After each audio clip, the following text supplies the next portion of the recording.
नमस्कार दोस्तों, मैं कुणाल कालरा आपका अपने इस चैनल में बहुत-बहुत स्वागत करता हूँ। आज का हमारा क्वेश्चन है व्हाट इज़ मांगलिक दोष इन गर्ल और इज़ मांगलिक दोष परमानेंट?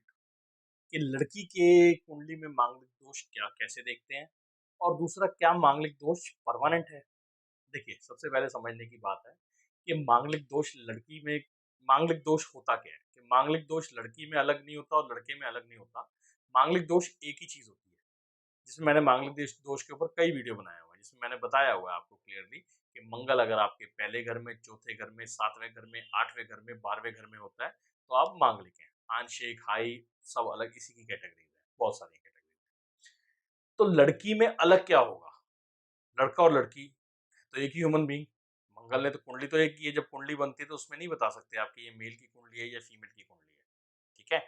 कुंडली सेम ही होती है, बर्थ टाइम सेम ही होता है। तो जब कुंडली में नहीं बता सकते तो फिर लड़का और लड़की का मांगलिक क्यों? हाँ, कहा क्या जाता है इसके पीछे मैं आपको आपके सवाल का जवाब ज़रूर दूँगा। इसकी वजह ये है कि लड़कियों के अंदर स्पेशली देखा जाता है कि मांगलिक दोष नहीं होना चाहिए। क्यों? क्योंकि लड़कियों को हमारे जो समाज है, हमारा जो कल्चर है, हमारे कल्चर में लड़कियों से एक तो डाउरी लेनी होती है हम लोगों ने। दूसरी ये भी देखा जाता है कि लड़की ज़्यादा अग्रेसिव नहीं होनी चाहिए क्योंकि अगर लड़की मांगलिक होगी तो लड़की अग्रेसिव होगी। लड़की अग्रेसिव होगी तो उसने दूसरे घर में जाना है। तो बेसिकली जो होता है ये लड़के के माँ-बाप कुंडली मिलाते हैं, लड़का नहीं मिलाता कुंडली। बहुत कम चांसेस हैं कि लड़का-लड़की आपस में कुंडली मिलाएँ। हाँ, माँ-बाप के कहने पे मिलवाते हैं तो मिलवाते हैं क्योंकि उनको तो इतनी समझ होती नहीं है। बड़े-बुजुर्ग मिलाते हैं उनके, तो वो कहते हैं जी पराई लड़की हमारे घर आनी है, तो हमारे घर में जो लड़की आनी है वो मांगलिक नहीं आनी चाहिए क्योंकि अगर वो मांगलिक हुई तो वो बहुत अग्रेसिव होगी। वो अग्रेसिव होगी तो वो हमारे लड़के को खा जाएगी। कहीं-कहीं तो मेरे को ये भी सुनने को मिला था, मेरे पास आए थे एक क्लाइंट कि जी आप चेक करके बताइए कि ये हमारे को किसी ने कहा है कि ये मांगलिक है और ये सास पे भारी है।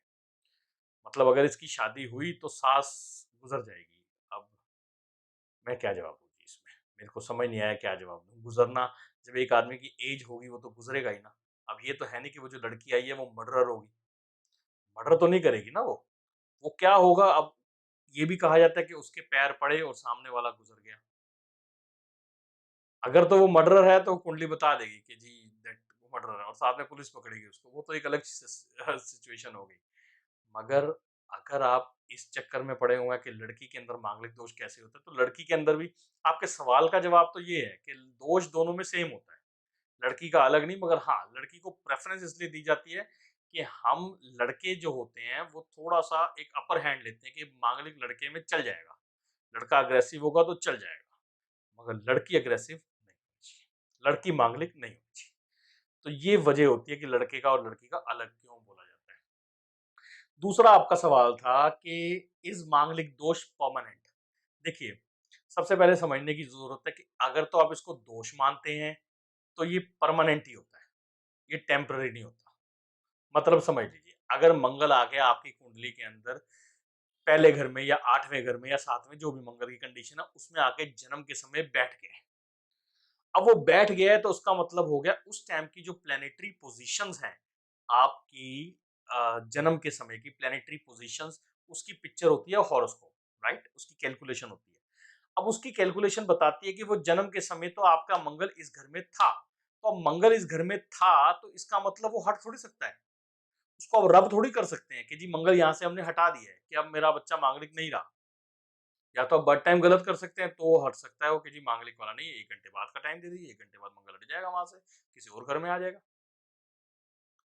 2 घंटे ही तो रहता है एक घर में, तो या तो आप ये कर सकते हैं, बाकी वो हटेगा थोड़ी, कोई रब थोड़ी हो जाएगा, वो तो कुंडली में आके बैठ गए। अगर कोई कहता है कि वो 25 साल बाद, 27 साल बाद या कितने साल बाद वो हट जाता है मांगलिक, तो ये गलत है। मैं नहीं कह रहा हूँ इस चीज़ को आप दोष मानें, कि मांगलिक दोष होता है, मांगलिक दोष को सीरियस मानें। मगर मेरा कहने का मतलब है कि अगर आप मांगलिक दोष को सीरियस मान रहे हैं, तो और उसके बाद कहते हैं कि ये हट जाएगा, तो ये एक मतलब अनडाइजेस्टेबल बात है जो अगर आप मुझसे सुनना चाहते हैं तो मेरे से जवाब में मेरे को समझ नहीं आएगा इसमें क्या जवाब देना है, मगर मैं आपसे क्लियर कहूँगा कि हटता नहीं है।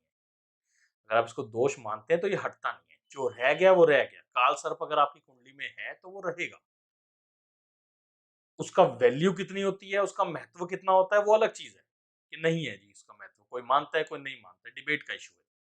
कई एस्ट्रोलॉजर्स कहेंगे हाँ, मांगलिक होता है, इसके साथ हमने ये रिसर्च किया, हमारे यहाँ पे ये कुंडलियाँ थी, इसके साथ ये परिवार का नाश हो गया, उसका साथ ये हो गया। सेपरेट थिंग है। ना हम उसको प्रूव कर सकते हैं, ना हम कुछ कह सकते हैं। हम भी उसी पे चलते आ रहे हैं। मैं मानता हूँ, आप नहीं मानते, सबके अपने-अपने डिसीजंस हैं। इस पे डिबेट और इस पे डिबेट कोई जीत ही नहीं पाया। तभी तो एस्ट्रोलॉजी को इतना ज़्यादा अहमियत नहीं दी जाती।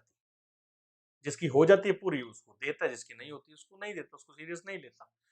तो आपका भी सवाल पूछने का ये था कि दोष परमानेंट रहता है, इसका मतलब ये है कि आपको किसी ने कहा था, कहा होगा कि जी आपका ये दोष है, इतने साल बाद खत्म हो जाएगा।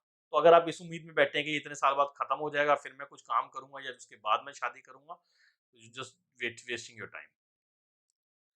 You are just wasting your time. तो टाइम वेस्ट करने से अच्छा उसको समझिए कुंडली में और क्या-क्या प्रॉब्लम्स हैं। अगर कुंडली अच्छी है, तो मत छोड़िए अपने पार्टनर को। क्योंकि बहुत कम मैच मेकिंग्स होती हैं जो आदमी के उससे मिलती हैं, उसके नेचर से, या हम कह सकते हैं उसके साथ बड़ा, कई बार तो मैं वर्ड्स भूल जाता हूँ कि किसी से ट्यूनिंग बैठती है। तो अगर ट्यूनिंग आपकी बैठ रही है तो फिर मांगलिक मत देखिए।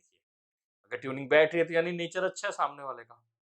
हाँ, आप डर के अंदर दबाव में शादी कर रहे हैं, किसी दबाव में कि मुझे और नहीं मिलेगी, या इससे सुंदर मुझे नहीं मिलेगी, या इससे अच्छा मुझे नहीं मिलेगा, और उसके बाद पैसा अच्छा है। अगर इस सब चीज़ों में, पैसे के लालच में या किसी भी चीज़ में कर रहे हो, तो ये समझ लीजिए उसका फ्यूचर अच्छा नहीं है। व्यापारी वो नहीं होता, जिसने, मैंने सुना था बड़ा अच्छा स्पीच किसी की सुनी थी, कि व्यापारी वो नहीं होता जो पैसे से प्यार करके व्यापार में आता है। व्यापारी वो होता है जो अपने काम से प्यार करता है। तो अगर आप किसी इंसान से प्यार करते हैं तो फिर मांगलिक और इस चक्कर में ना पड़े तो आपके लिए अच्छा है। माफ़ी चाहता हूँ अगर कुछ मैंने गलत कहा हो। आपके सवालों का जवाब था। तो यही था आपके सवालों का जवाब। जल्दी मिलता हूँ नई वीडियो के साथ, तब तक के लिए नमस्कार, आपका समय शुभ रहे।